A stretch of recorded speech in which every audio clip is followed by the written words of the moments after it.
मैं चूड़ी की तरह टूट गई और आईने की तरह जुड़ी। मैं चूड़ी की तरह टूट गई और आईने की तरह जुड़ी, इसलिए मुकम्मल तौर पर खुद भी नहीं जानती कि मैं टूटी या जुड़ी। तो सभी महिलाओं को महिला वर्ष की बहुत बहुत शुभकामनाएं। क्या कह रही ज़िंदगी में मैं आज हम सब महिलाओं के बारे में कुछ बात करने आए। हर बरस हर क्षेत्र में विभिन्न चीज़ों का आकलन होता है, उनका स्टेटस चेक होता है। फिर क्यों ना हम देखें कि महिलाओं की स्थिति में इतने सालों में क्या परिवर्तन हुए। सबसे पहले हम देखें कि भारत में प्रथम महिला कौन सी है, मतलब प्रथम महिला ने किस क्षेत्र में, कौन सी महिला ने प्रथम वो क्षेत्र में काम किया।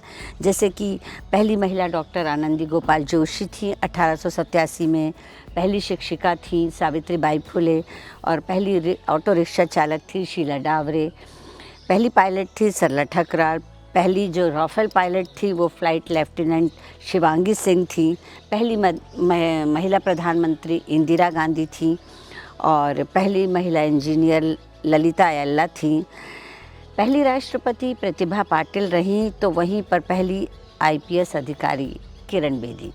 तो इस तरीके से एक बहुत लंबी लिस्ट है। जैसे पहली मिस वर्ल्ड रीटा फारिया रहीं, तो हमारे पास एक लंबी लिस्ट है पहली की। और पहली का होना मैं इसलिए गौरवान्वित महसूस करती हूँ और इन सभी महिलाओं को सैल्यूट भी करती हूँ, क्योंकि उस समय कड़ा संघर्ष था, वातावरण काफ़ी अंधविश्वासी था, पुरुष समाज के आगे हमें झुकना पड़ता था। तो इसीलिए मैंने सोचा कि ये पहली महिला की आपको एक लिस्ट तो सुना ही देती हूँ।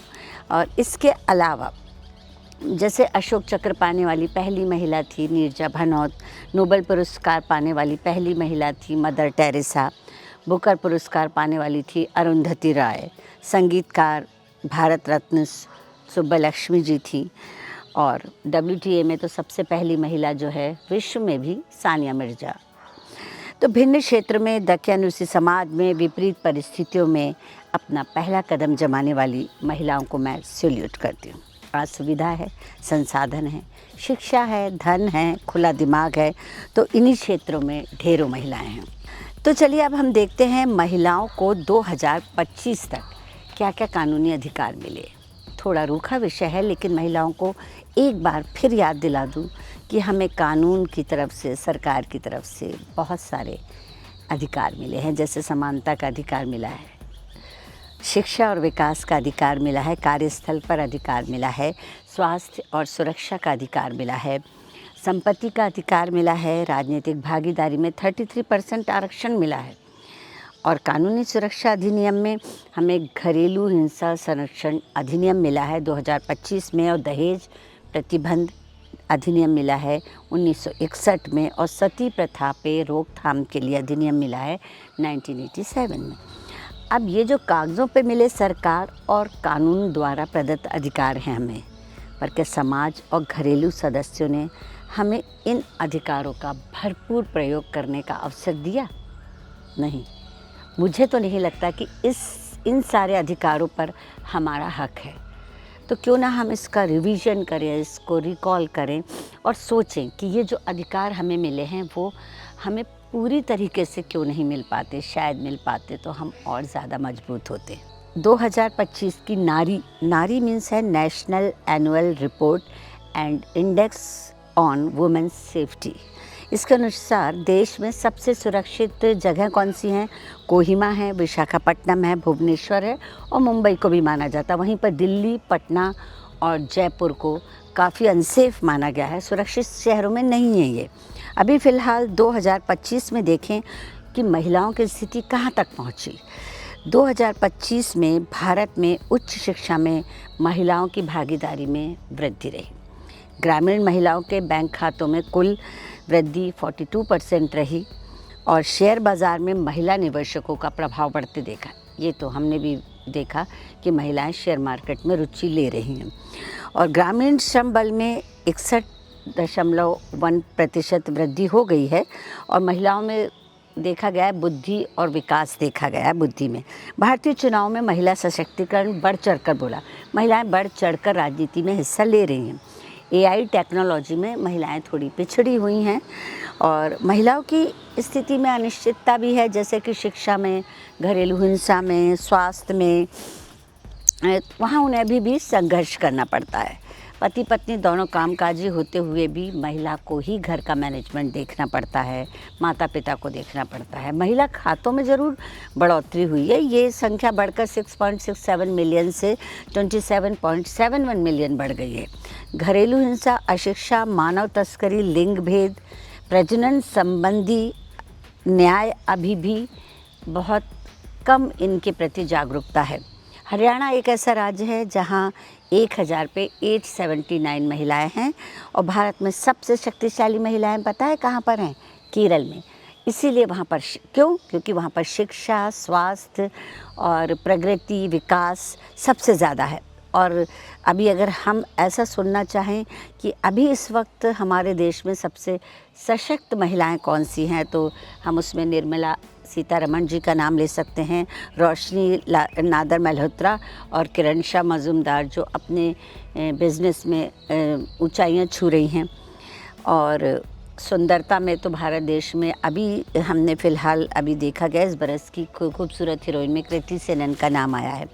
मुस्लिम महिलाओं की स्थिति में ज़्यादा सुधार नहीं है, पर केरल में बहुत अच्छा प्रभाव देखा गया, मुझे अच्छा लगा। अभी भी महिलाओं को घरेलू हिंसा, स्वास्थ्य, आर्थिक मजबूती, दिमागी मजबूती के लिए जूझना पड़ता है। तो मेरा ऐसा मानना है कि एक महिला का अगर दूसरी महिला से आगे की तरफ प्रमोट करे तो महिलाओं में बहुत अधिक प्रगति हो सकती है। फिर भी मैं महिलाओं के लिए ये चाहूँगी कि वो आगे बढ़ें, और जिस तरीके से उनका मैं जज्बा देख रही हूँ तो उसके लिए तो मैं आज शुभकामना ही देना चाहूँगी।